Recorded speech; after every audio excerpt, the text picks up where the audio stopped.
नमस्कार रुड़की, स्वागत है आपका द बिग न्यूज़ में।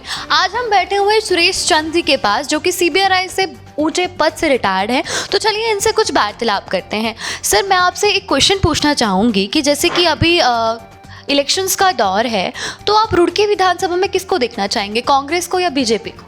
मैं बीजेपी को देखना चाहूँगा और मैं ये चाहता हूँ कि आदमी कैंडिडेट जो हो ईमानदार हो और सबका साथ देने वाला हो और साथ को लेकर के चलने वाला हो, जिसमें बीजेपी हमारे जो रुड़की के विधायक रहे हैं श्री प्रदीप बत्रा जी, उन्होंने सबका साथ दिया है और सबको साथ में लेकर के चले हैं।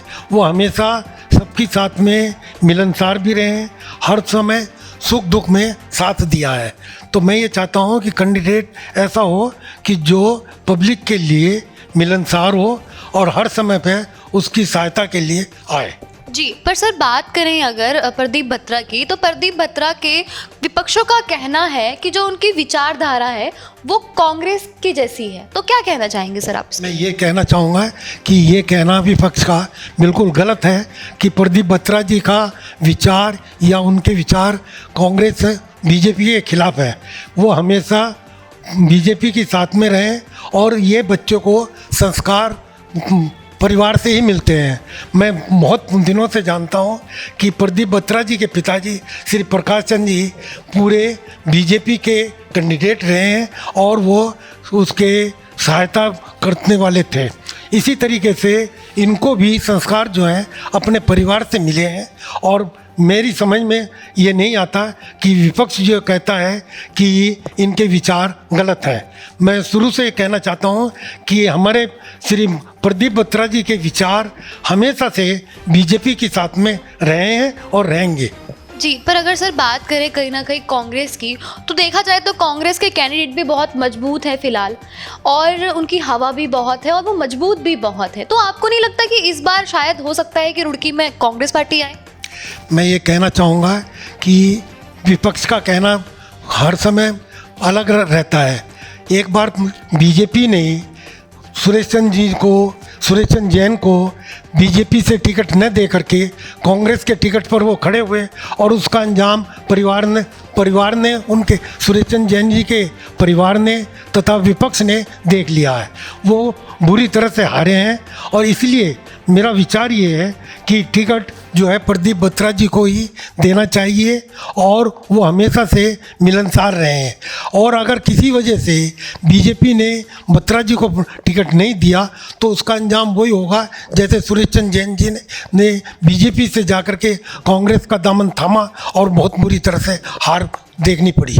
जी, पर अगर बात करूं सर, अगर बीजेपी पार्टी जो है वो प्रदीप बत्रा को टिकट नहीं देती है, तो अब दूसरा चेहरा जो है बीजेपी का, वो रुड़की से किसका देखना पसंद करेंगे? मैं ये चाहता हूँ कि बीजेपी का कैंडिडेट ऐसा हो जिसके विचार मतलब हमेशा साफ सुथरे हों, मिलनसार हो और जैसा पिछले 10 साल से बत्रा जी ने देश के हमारे शहर के लिए काफ़ी काम किया है, बहुत सफाई का काम किया है और हर जगह पर जो भी उन्होंने काम किया है पूरी ईमानदारी से लगन से काम किया है।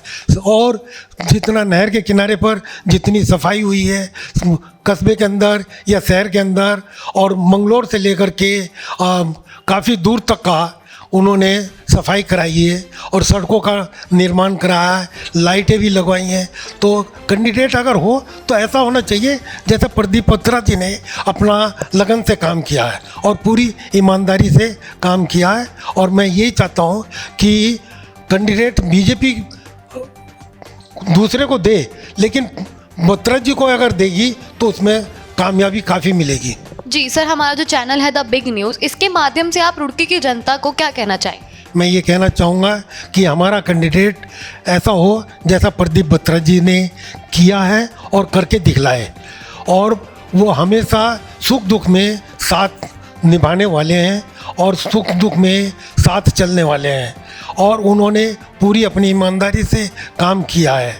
तो इसीलिए मैं पब्लिक से ये चाहूँगा कि कैंडिडेट को बत्रा जी जैसे ही कैंडिडेट को चुने और जहाँ तक हो बत्रा जी को ही टिकट दिया जाए और उन्हीं को चुनना स्वीकार करें।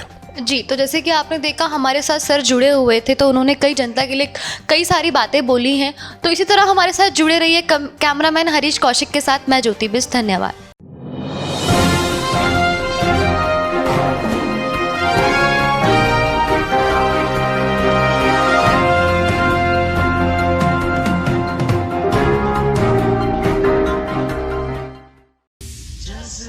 जज्बा